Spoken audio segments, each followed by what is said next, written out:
we're getting ready to move on to our next NOVA award. We have 2 left here. This one is 1, 2, 3, go. This module is designed to help you explore how math affects your everyday life.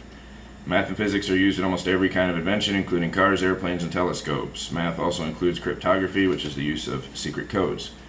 So again, for requirement 1, you're going to choose A, B, or C, and that is going to be either watching an episode or episodes, reading, or doing a combination of both for a total of 1 hour. Anything that involves math or physics. Come up with 2 questions, discuss the 2 questions or ideas with your counselor. Again, feel free to use your parents, aunts, uncles, grandparents, anybody that will listen, your den leaders. Discuss that with them. If you have any questions, let me know.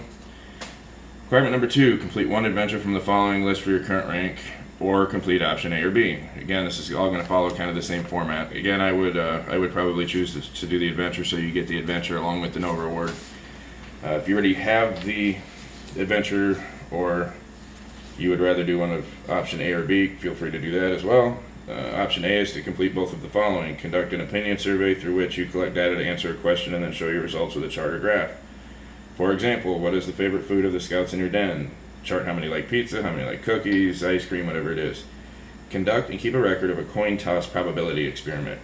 Keep track of at least 25 tosses. And what that is, you're going to toss a coin, heads or tails. Doesn't matter which it is, just record it. Do it for at least 25 tosses, and then you can work out the probability of which is which. I think, if I remember correctly, tails comes up slightly more than heads, but not by much. Option B is complete both of the following: interview 4 adults in different occupations and see how they use measurements in their jobs. And B is measure how tall someone is, have them measure you, complete in both inches and centimeters. What is there only 2 or 3 countries left in the world that use inches, use the imperial measurements as opposed to metric? It's a good idea to be comfortable with both. When I was still, I used to be a machinist, and everything, we manufactured tractor engines and parts and gears and everything for all over the world, so we didn't measure anything in inches. Everything was in millimeters, tenths of millimeters. You know, it's always a good idea to do both.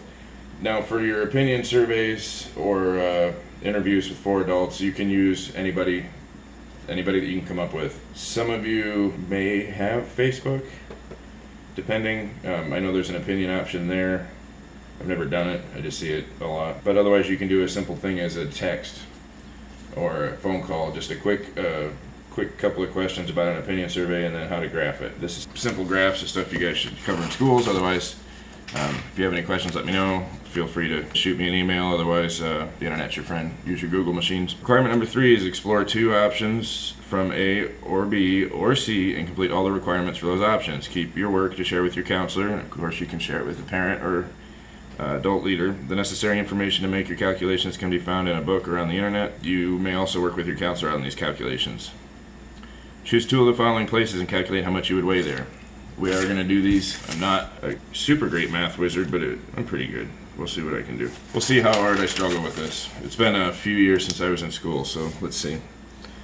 Calculate 2 of the following places and calculate how much you would weigh there. So the sun or the moon, and just for funsies, we're going to do both because it is really just a simple multiplication problem. Jupiter or Pluto, and again, we'll do both because why not? Number 3 is on a planet that you choose. Let's go with Mars. All right. Now to do this, I'm going to Google the gravity equation calculator. I don't know if I can find one online that's going to work. I'm just going to use a Pocket calculator, but let's do the gravity ratios to Earth from planets. Alright, I'm going to pause this so I got to grab my calculator. Of course I can't find my calculator, but it doesn't, or I found my calculator, but the batteries are dead. So, I don't actually need to run the calculations though. You guys can do these on your own, and I'm going to just explain to you how to do that. So, I found a planetary fact sheet ratio to Earth values. Google that. There's a spreadsheet. So it shows you the mass, diameter, density, gravity, escape velocity, rotation period, length of day, distance from sun, and about 10 other different ratios to Earth. Simple ratio if Earth is 1, so we'll use the moon as an example, and we're doing gravity here. How much would I weigh on the moon?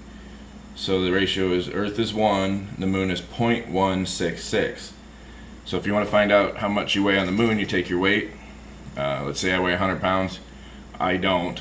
Let's say I weigh 100 pounds. So then you would multiply you would divide 1 by the 0.166. You're going to come up with 16.6 pounds.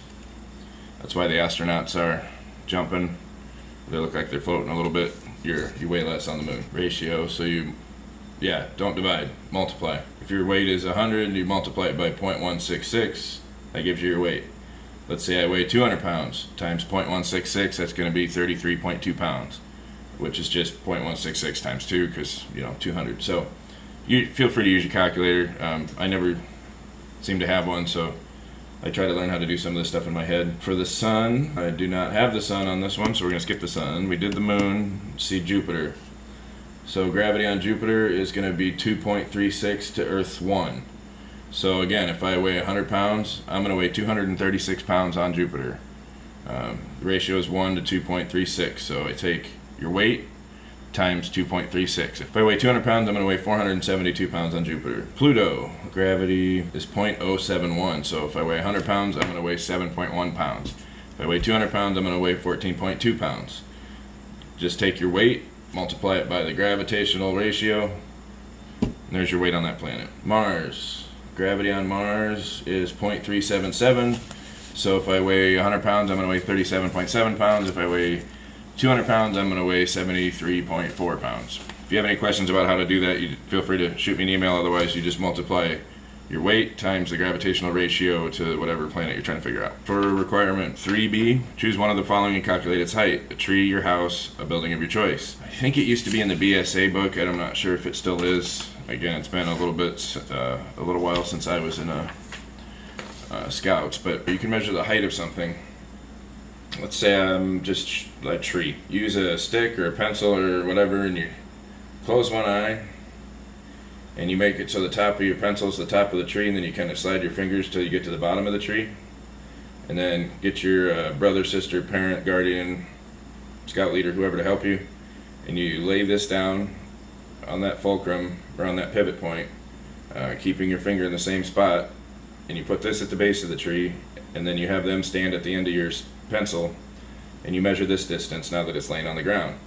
So you take it from a vertical measurement. You can't really, it's kind of hard to run a tape measure up a tree, and you just, with your eye, lay it down, and then measure that distance on the ground. So as long as you're keeping the distance from your finger to the top, and then you lay it down and go from the base of the tree to the top of your pencil, you're going to get you actually a really accurate measurement. So you got to keep your arm, the same distance. Obviously, if you move it closer, that's going to change the ratio, but keep your arm the same distance. Measure it, lay it down, measure it. C is calculate the volume of air in your bedroom and make sure your measurements have the same units, all in feet or inches. Show your work. Volume's pretty easy. Length times width times height. So you take your floor space. Let's say your room is 10 by 10. 10 will go feet. 10 feet by 10 feet. So then you have 100 square feet on the floor, right? And let's say your ceilings are 10 feet high, just to make it easy as an example here. So you have 100 square feet on the floor, and then you do that 10 times because you have 10 feet going up to your ceiling. So there you got 1,000 square feet, 1,000 cubic feet, because they're cubes now. They're 3 different measurements: length times width times height. So you have 1,000 cubic feet of air in your room for your volume of air. Requirement 4, secret codes. Look up, then discuss with your counselor each of the following: cryptography, at least 3 ways secret codes and ciphers are made, how secret codes and ciphers relate to mathematics.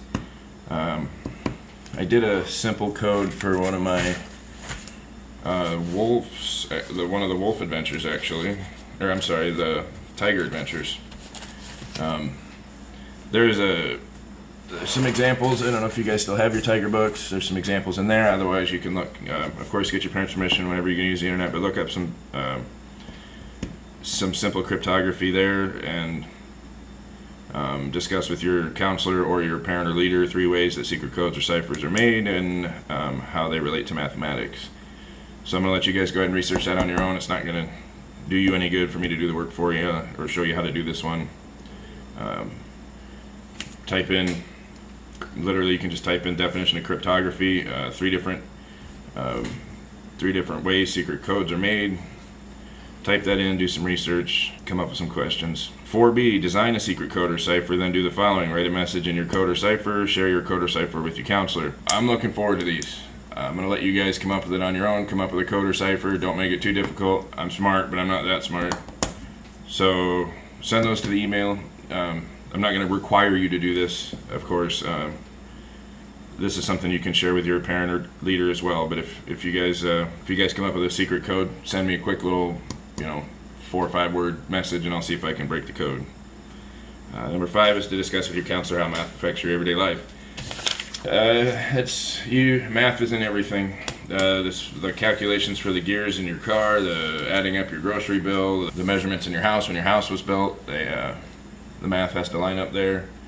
Like say if they're putting in the flooring, you got 1 square foot tiles or whatever, you got to math out how many you're going to need. And obviously your phones use a lot of different quick equations and calculations. So look around you, write down, I'll say 5. What's it say on here? It just says discuss it. Come up with 5 different things where you see math in your everyday life and discuss them with your parent or adult leader.